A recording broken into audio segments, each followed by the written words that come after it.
If your Honeywell thermostat won't connect to Wi-Fi, you're not alone.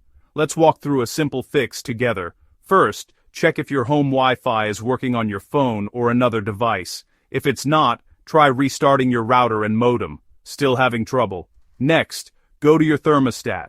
Tap the menu button, then select Wi-Fi settings. Look for your home network and make sure you're connecting to the right one.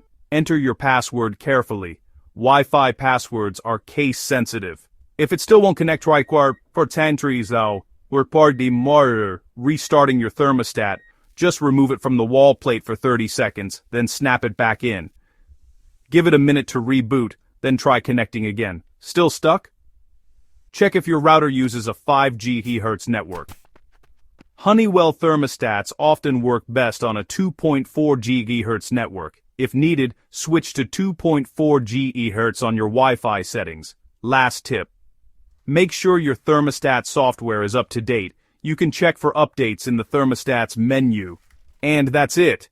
With these steps, most Wi-Fi issues are fixed fast. Still not working? Call Honeywell support. They're there to help.